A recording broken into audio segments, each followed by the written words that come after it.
ही लोकसभेची निवडणूक आहे, ही देशाची निवडणूक आहे। या निवडणुकीमध्ये देशाच्या विकासाचे मुद्दे यायच्याऐवजी मध्येच काहीतरी प्रचाराचे मुद्दे प्रकटत चाललेले आहे।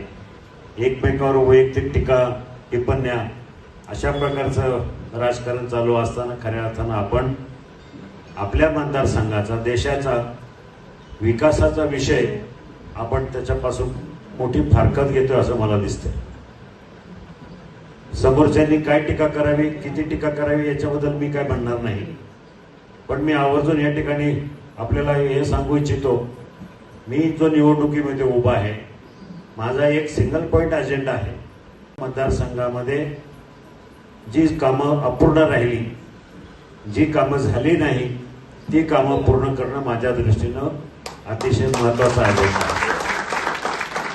समोरच्याला टीका करू द्या, समोरच्याला मीडियावर काही बोलू द्या, मी केलेल्या विकास कामावर स्टॅम्प मारून लोकांपर्यंत मीच केली अशा प्रकारच्या त्यांनी किती अफवा करू द्या, माझ्या दृष्टीने माझा सिंगल पॉइंट अजेंडा आहे म्हणजे विकास काम।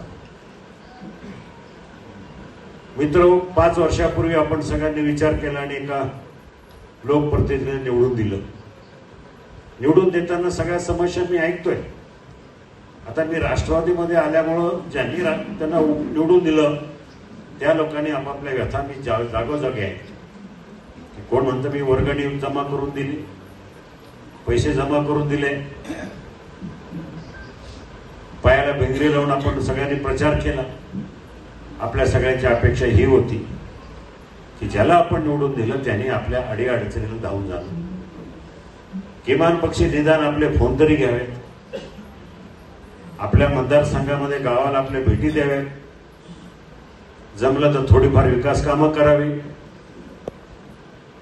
आणि आम्ही अडचणीत असू तेव्हा निदान एखादा फोन तरी असावा, प्रेमाचं बोलणं 2 शब्द तरी असावे, अशी अपेक्षा मतदारांची असणं हे साहजिक आहे। दुर्दैवानं तुमच्या सगळ्यांचा अनुभव जर पाहता सगळ्या मतदारसंघामध्ये सगळ्या जनतेमध्ये एकच नाराजी आहे की हा माणूस 5 वर्ष आला नाही। आता उभं राहायचं ठरलं आणि मग आता प्रश्न आठवले की आता लोकांसमोर जायचं कसं। 5 वर्ष तुम्ही कुठल्या गावात गेलो नाही, 5 वर्ष कुठं रुपया टाकला नाही, 5 वर्ष मी कोणाला भेटलो नाही, कोरोना काळामध्ये जेव्हा लोकांना गरज होती तेव्हा मी धावून आलो नाही, मग आता निवडणुकीत तर लढायची आहे, मग लोकांसमोर कसं जायचं। मग काहीतरी नवीन मुद्दे काढायचे। संसद रत्न खासदार, संसद रत्न खासदार होऊन कुठं माझे प्रश्न सुटतात का? संसद रत्न खासदार होऊन कुठं माझ्या गोरगरिबांच्या वाड्या वस्त्यावरचा रस्ता, पाण्याचा प्रश्न, एखादा ट्रान्सफॉर्मर जळाला, डीपी जळाली, हे प्रश्न सुटत नाही। आणि मग दुसरा प्रश्न काढला की कांद्याला भाव, शेतकऱ्यांच्या शेतीमालाला किंमत मिळत नाही, शेतीमालाला भाव मिळत नाही। हे महोदय 4.5-5 वर्ष फक्त आपल्या व्यवसायामध्ये आणि शूटिंगमध्ये व्यस्त असताना कांद्याचं यांचं काही देणं घेणं नव्हतं। मग अचानक लोकांना सांगायला लागले की मला आता शेतकऱ्यांचा कळवळ आला,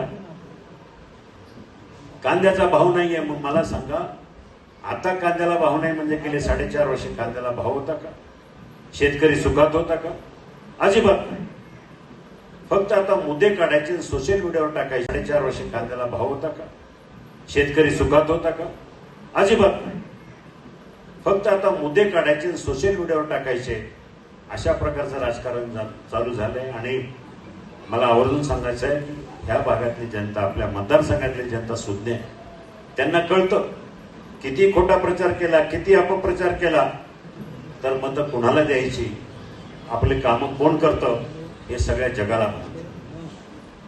या पूर्व भागातील 1938 पासून ग्राहकांना गुणवत्ता व सेवेची हमी असलेले अग्रवाल स्वीट्स म्हणजे नुसती परंपरा नाही तर चोखंदळ खवयांसाठी मेजवानी आहे। स्वर्गीय मुन्नालाल अग्रवाल यांच्या प्रदीर्घ वारसा सांभाळत अग्रवाल कुटुंबियांनी स्वीट्समध्ये ग्राहकांची गरज ओळखून अस्सल तुपातील पदार्थ आणि तत्पर सेवेचा वारसा जपत फूड क्षेत्रात नावलौकिक मिळवला आहे। हडपसर, गाडीतळ व आकाशवाणी रविदर्शन येथील अग्रवाल स्वीट्सच्या शाखेला नक्की भेट द्या।